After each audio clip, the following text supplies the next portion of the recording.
Chris, I hear you've got a lot of stories to tell. Yeah, Chris, what you got?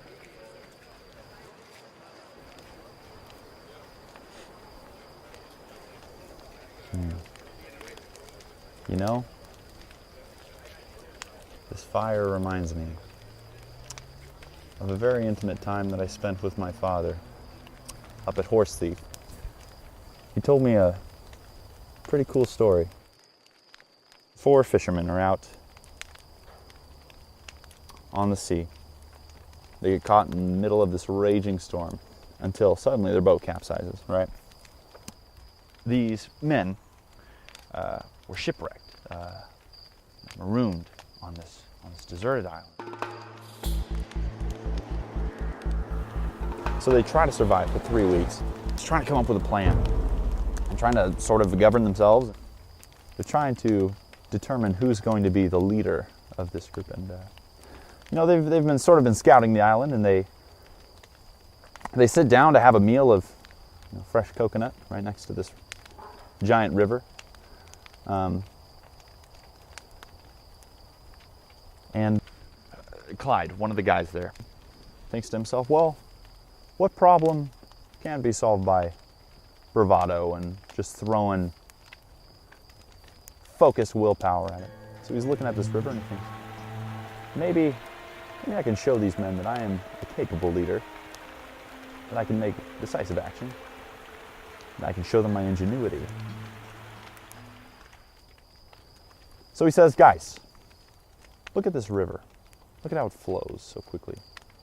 I mean, it's nothing compared to the ocean tides that we have out, that we will have to cross if we wish to be rescued. I think I can fashion a boat, a vessel, that I can use to cross this river.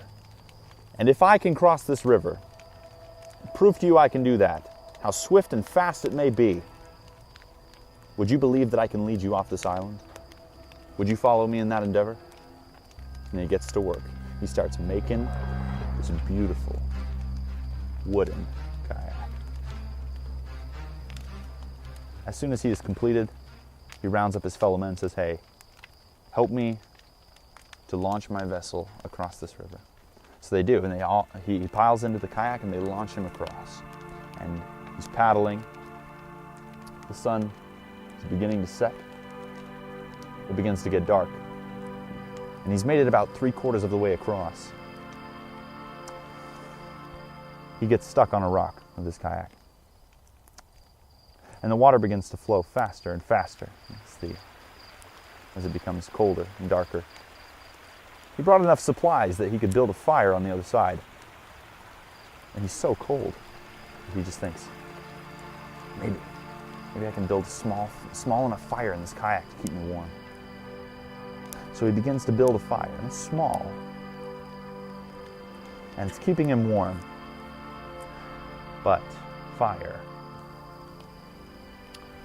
without restraint, is no different than ambition. It can be a great thing, and it can really warm your heart. But without restraint, it can consume. It begins to consume the kayak. He tried putting it out, and that didn't work. His kayak begins to sink. He thinks, maybe I can swim to the other side. Maybe I can still make it. And he jumps out. And he tries to swim. But this current is far too quick and too swift. He gets pulled under.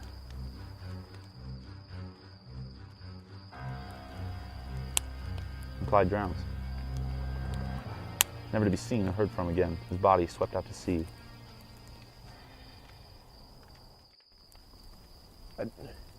That's it? What was the point of that? Great story, Chris, but what am I supposed to take away from that? Well, the moral of the story